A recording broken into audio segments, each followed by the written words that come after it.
오늘 설교의 제목은 나의 열심으로 이루리라 라고 정해 보았습니다. 이것은 그냥 우리가 일상적으로 하는 이야기가 아니라 또 여러분들이 가지고 있는 마음의 다짐이 아니라 성경에 하나님께서 그의 백성들에게 주시는 분명한 말씀이었습니다. 다시 말해서 하나님의 의지고 하나님의 확고한 약속의 말씀이라는 겁니다. 여러분 생각해 보세요. 하나님이 나를 위해서 열심을 내신다고 하십니다. 내 인생에 우리가 알지 못했던 하나님의 열심이 우리의 인생을 만들어가고 그 결과가 결실이 있을 것이라고 약속하신 겁니다. 얼마나 희망적이고 얼마나 가슴 설레는 일인지 모르겠습니다. 그런데 이 말씀 안에 담겨있는 뜻을 가만히 생각해 보면 거기에는 하나님이 어떤 조건도 우리에게 어떤 바라는 것도 없이 단지 우리를 위해서 격려하고 우리에게 용기를 주시고자 하는 마음의 간절함이 표현되어져 있습니다. 우리가 어떠하든 우리 상황이 어떠하든 걱정하지 말아라. 내가 반드시 나의 열심으로 내가 너의 삶에 계획한 일들을 이루겠다라고 말씀하시는 겁니다. 성경에 하나님의 열심이라고 구체적으로 명시되고 표현되어져 있는 구절들을 제가 찾아보았습니다. 세 곳에 이 말씀이 기록이 되어져 있습니다. 첫 번째는 포로로 잡혀가서 고통받고 있는 이스라엘 백성들에게 메시아의 도래와 메시아를 통해서 그 백성들, 흑암에 있는 백성들을 구원하시겠다고 약속으로 주셨던 말씀 안에 다음과 같은 표현이 기록이 되어져 있습니다. 이사야서 9장 1절부터 7절 말씀 중에서 특별히 7절의 말씀입니다. 그 정사와 평강의 더함이 무궁하며 또 다윗의 왕자와 그의 나라에 군림하여 그의 나라를 굳게 세우고 지금 이후로 영원히 정의와 공의로 그것을 보존하실 것이라. 만군의 여호와의 열심히 이를 이루시리라. 하나님이 약속의 말씀을 주시고 메시아를 주시겠다고 하시고 그 모든 일이 된 것은 하나님의 열심으로 이루실 일이라고 선언하고 있습니다. 두 번째는 이사야서 37장 31절과 32절 말씀입니다. 유다 족속 중에 피하여 남은 자는 다시 아래로 뿌리를 받고 위로 열매를 맺으리니 이는 남은 자가 예루살렘에서 나오며 피하는 자가 시온산에서 나올 것임이라. 만군의 여호와의 열심히 이를 이루시리라. 그리고 마지막 세 번째가 오늘 우리가 읽은 본문 말씀입니다. 내가 이제 내 거룩한 이름을 위하여 열심을 내어 야곱의 사로잡힌 자를 돌아오게 하며 이스라엘 온 족속에게 사랑을 베풀지라. 그들이 그 땅에 평안히 거주하고 두렵게 할 자가 없게 될 때 부끄러움을 품고 내게 범한 죄를 뉘우치리니 그때 그들이 거룩하신 하나님을 보게 될 것이라고 말씀하고 있습니다. 여기에 보면 선언적인 말씀입니다. 지금까지 언급한 세 번의 말씀이 가지고 있는 공통점이 무엇인가를 살펴보고 왜 하나님이 어떤 상황에 있을 때 이런 말씀을 주셨는지를 곰곰이 묵상해 보면 명확해지는 하나님이 열심을 내시는 상황, 하나님이 왜 우리를 향해서 열심을 내시겠다고 확고하게 분명하게 말씀하시는지 그 이유를 알 수 있습니다. 그 상황은 다 절망적인 상황입니다. 이미 오랜 시간 그 고통이 계속해서 반복적으로 그들의 삶 속에 그냥 일상화되어져 있었습니다. 대부분이 이사야서 9장 7절이나 이사야서 37장 31, 32절 말씀, 에스겔서 39장 25절 말씀의 배경은 이스라엘 백성들이 나라를 잃고 포로로 잡혀가서 상당한 시간을 보내고 있었을 때를 배경으로 하고 있습니다.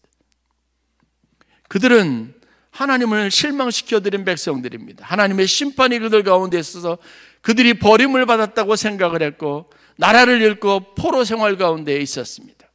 그것도 이미 수십 년의 시간이 지나서 이제는 그런 포로 생활, 나라를 잃은 백성의 생활에 익숙해져 있을 즈음입니다. 그들에게 새로운 날이 있을까?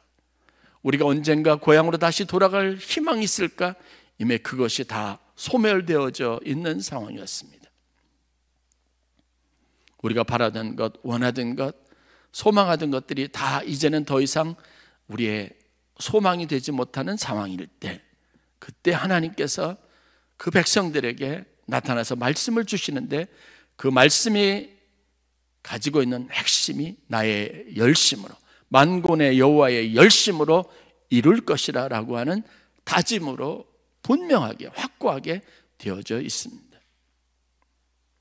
마치 예수님께서 베데스다 연못가에서 오랜 시간, 수십 년 기간 동안 물이 동하기를 기다렸는데 아무도 나를 도와주는 사람이 없어서 오늘 또 물이 동하는데 역시 나는 소외된 사람이고 나에게는 도울 사람이 아예 없다고 절망하는 사람들에게 찾아가셔서 그에게 말씀하시고 그에게 인생의 기회를 주시는 것처럼 그런 절망하는 사람, 절망이 깊은 사람에게 주시는 약속이, 그 말씀이 나의 열심으로 이루겠다라고 하는 말씀으로 표현되고 있다는 겁니다. 소망의 인내가 요구될 때 조금 더 견디고 또 좀 더 소망 안에서 다시 한번 일어날 희망을 가져야 할 때 하나님은 우리에게 반드시 그렇게 하시겠다는 약속으로 나의 열심으로 이룰 것이다 라고 말씀하신다는 겁니다. 오늘 여러분들이 그런 하나님의 음성을 들으실 수 있기를 주의 이름으로 간절히 축원합니다. 수십 년을 똑같은 기도 제목으로 기도를 해도 여전히 응답하지 않아서 마음속 한구석으로는 하나님이 이 기도는 원하지 않으시는가 보다, 이 기도는 하나님이 기뻐하시지 않는가 보다, 하나님이 나에게 주셨던 마음의 소원을 더 이상 이제 하나님이 듣지 않으신다고 포기하신 분이 있다면 그런 분에게 하나님께서 이렇게 말씀하실 겁니다. 만군의 여호와 열심히 이루리라, 나의 열심히 이루리라 말씀하신다는 겁니다.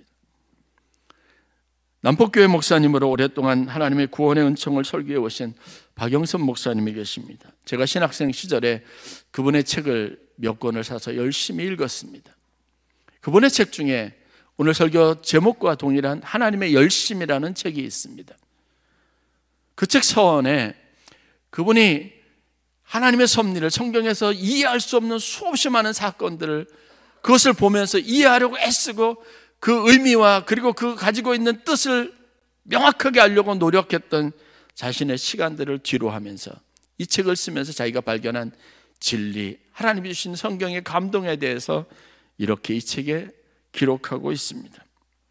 하나님이 당신의 자녀에게 요구하는 삶이 정답만 맞추면 되는 간단한 삶이 아니라는 것을 깨닫는 데 평생이 걸렸습니다. 우리 모두가 그러는 것처럼 하나님의 뜻을 찾으려고 하죠.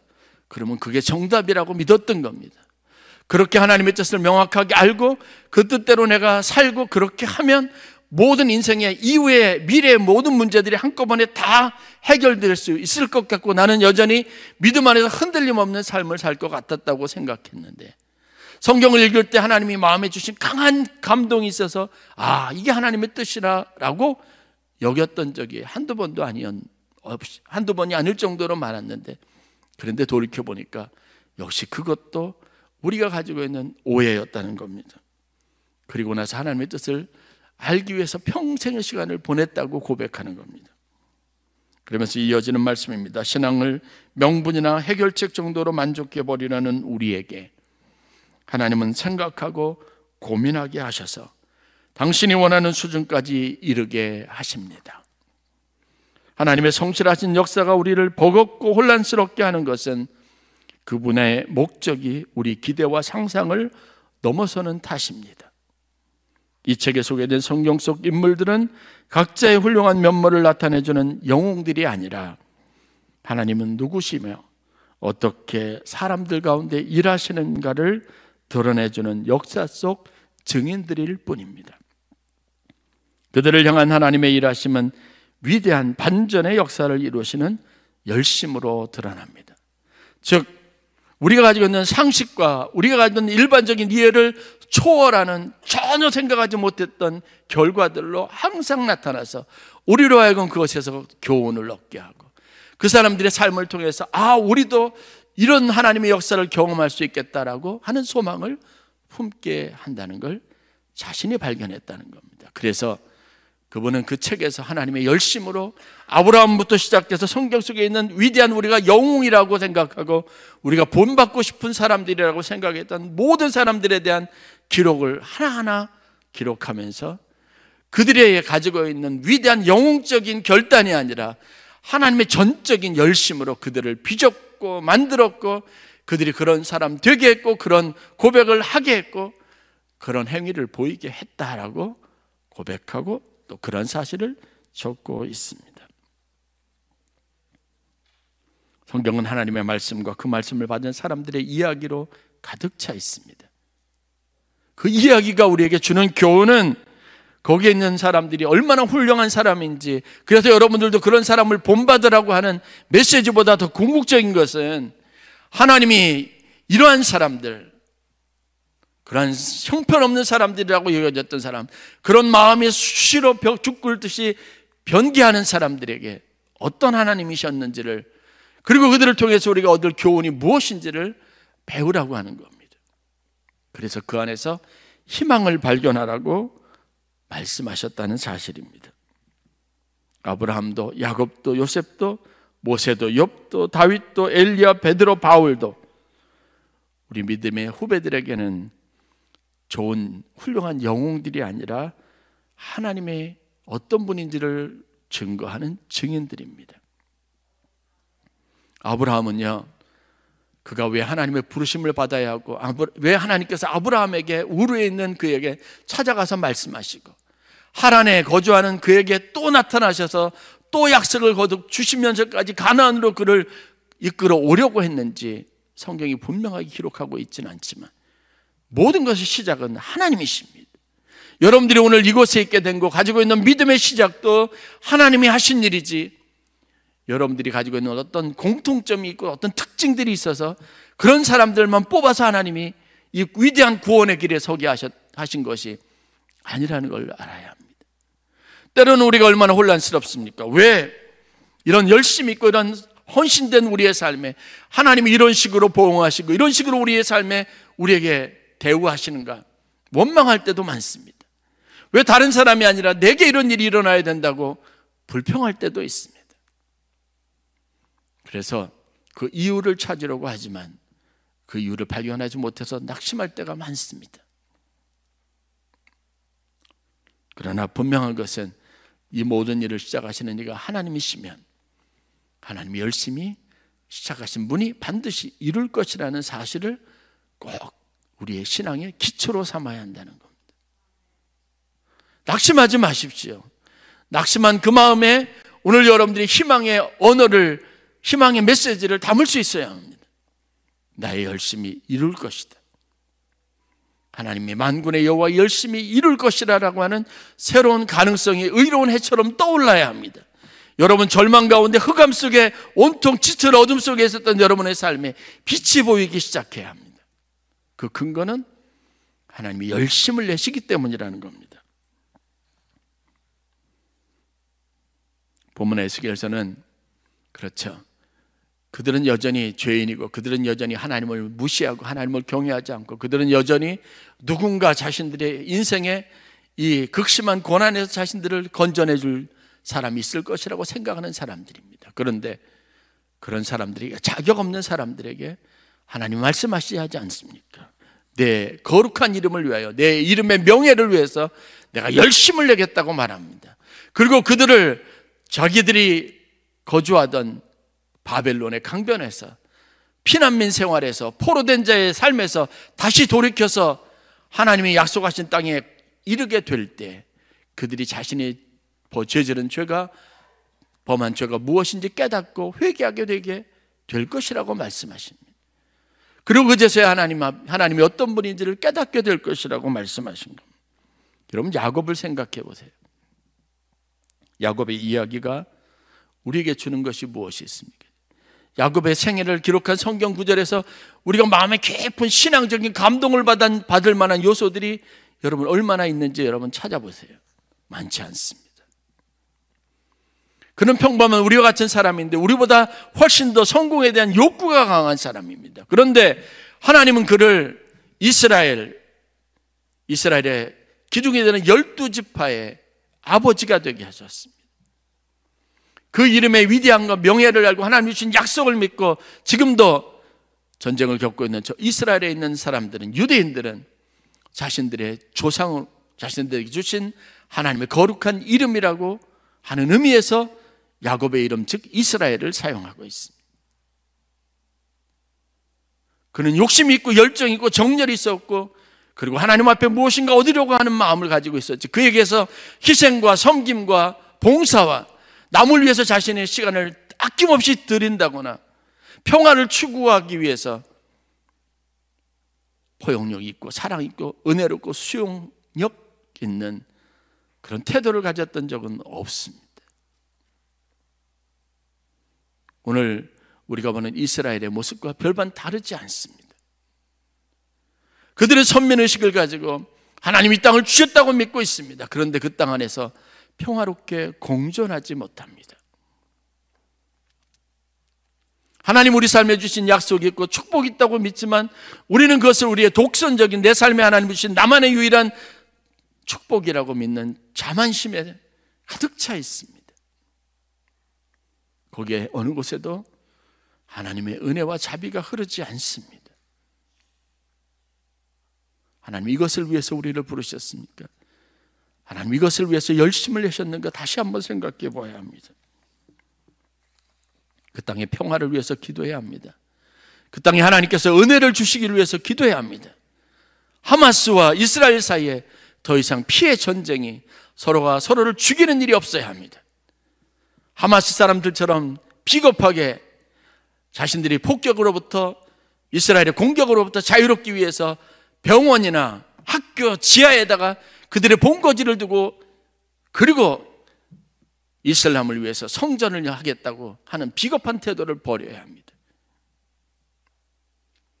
민간인들 다 지하에 숨는 어리석음을 버려야 합니다. 피해 보복을 하겠다는 극한의 상황들을 정치적인 목적으로 삼는 그러한 얕은 수단도 꾀도 다 버려야 합니다. 하나님의 열심은 그의 백성들을 사랑하는 깊은 사랑으로부터 나오는 겁니다. 하나님은 오늘도 열심을 품고 그의 백성들을 위해서 무엇인가 적극적으로 나서고 절망적인 상황에 있는 사람들을 위해서 최선을 다하시고 의지를 가지고 그들의 보호자가 되시고 그들의 인도자가 되시고 그들을 구원하시겠다고 약속하시는 이유는 그들을 향한 하나님의 깊은 사랑 그리고 그들에게 은혜롭고 자비로우신 하나님의 성품 때문에 그렇다는 사실을 알아야 합니다. 하나님이 열심을 품으시는 이유는 여러분을 불쌍히 여기시고 여러분들을 구원하시고 그것으로부터 건져내시고 여러분들을 굳세게 온전하게 세우시기 위한 목적 때문입니다. 이것을 믿는 믿음이 여러분들의 삶에 있기를 주의 이름으로 간절히 축원합니다. 하나님의 나를 위해서 열심을 내시기를 원합니다. 나의 회복을 위해서 나의 온전한 삶을 위해서 그렇습니다. 요즘 수요예배 시간에 사도행전 27장을 말씀을 나누고 있습니다. 로마로 호송되는 배에서 유라굴로라고 하는 광풍을 만나 열나흘 2주가 넘게 생사 고비를 넘나드는 고통을 당하고 있는 사도 바울과 그 배에 타고 있는 276명에 관한 이야기를 말씀을 통해서 보고 있습니다. 바울은 비록 죄수의 몸이지만 이 아비규환의 상황에서 살아온 풍랑을 바라보면서 두려움보다는 지난밤에 자신에게 나타나서 사자를 통해서 말씀을 주신 하나님의 말씀을 붙잡습니다. 다 죽음의 공포 속에서 떨고 있었습니다. 그 풍랑 안에 그 배 안에 있는 사람은 바울, 믿는 사람이든 믿지 않는 사람이든 모든 사람들이 함께 있었습니다. 그런데 바울은 그곳에서 상황이 아니라 하나님이 자신에게 주시는 말씀을 붙잡습니다. 그 믿음이 하나님이 반드시 자신을 가이사 앞에 서게 할 것이라는 열심 있는 하나님의 약속의 말씀을 붙잡은 겁니다. 여러분 주위에는 수도 없이 많은 상황의 언어가 있고 여러분들에게 주신 말씀이 있고 여러분들의 설교 시간을 통해서 또 아침에 말씀 묵상을 통해서 접하는 말씀이 있습니다. 그런데 여러분 무엇을 붙잡고 어떤 것을 여러분의 마음에 품을지는 여러분의 오롯이 선택에 담겨져 있습니다. 죽음의 공포에 떨고 있는 사람들에게 바울은 이렇게 말합니다. 여러분이 안심하십시오. 나는 내게 말씀하신 그대로 되리라고 하나님을 믿습니다. 그런즉 우리가 반드시 한 섬에 걸리게 될 겁니다. 하나님이 여러분의 삶 속에 가지고 있는 열심, 여러분에게 주셨던 약속을 절대로 잃어버리지 마십시오. 그것을 붙잡을 수 있기를 바랍니다. 또 붙잡고 또 붙잡아야 합니다. 그래서 여러분 속에 더 이상 절망이, 흑암의 권세가 여러분을 주장하지 못하도록 해야 합니다. 여러분을 은혜롭지 못하게 하는 것, 여러분들 마음에 시험과 의심이 들게 하는 것, 그 요소들을 제거할 수 있어야 합니다. 그리고 오로지 주님께 집중하고 주님만 바라볼 수 있는 마음이 여러분들 가운데 있기를 간절히 축원합니다. 바울이 탄 배에 그가 그토록 살리고자 했던, 함께 살아야 된다고 하는 의지를 가지고 하나님의 말씀을 전했던 그 배에 타고 있었던 276명 중에 선원들은 나중에 풍랑이 잠잠해지자 자기들만 살겠다고 몰래 구명배를 띄웠어요. 구명보트를 띄워서, 성경엔 거룻배라고 돼 있죠. 거기에 몰래 타고 아무도 모르게 자기들만 도망가려고 했습니다. 그 배에 타고 있었던 군인들은 여러분 어떤지 아십니까? 다 안전하고 이제 눈앞에 육지가 보여서 저것까지 헤엄쳐서 다 가면 우리가 살 수 있다고 생각했던 그 순간에 바울은 우리가 배불리 먹고 모든 밀을 버리고 이제 하나님께서 우리에게 한 섬에 걸리라고 하셨으니까 다 헤엄쳐서 건너자고 했던 바울을 죽이려고 했습니다. 이 죄인들을 다 그대로 놔뒀다가 다 도망갈 거라고 생각했으니까요, 헤엄치러 가기 전에 이 배에서 이미 우리가 군인들이 면책을 하기 위해서라 다 죽이자고 했습니다. 그게 세상입니다. 그런 사람들이 있는 곳이 우리가 운명처럼 함께하고 있는 공동체의 모습이기도 합니다. 그런데 그런 자들에게까지 하나님은 그들의 생명을 보존하시겠다고 하지 않습니까? 하나님의 열심은 모두를 구원하시는 하나님의 능력이 된다는 걸 우리에게 분명하게 보여주고 있습니다.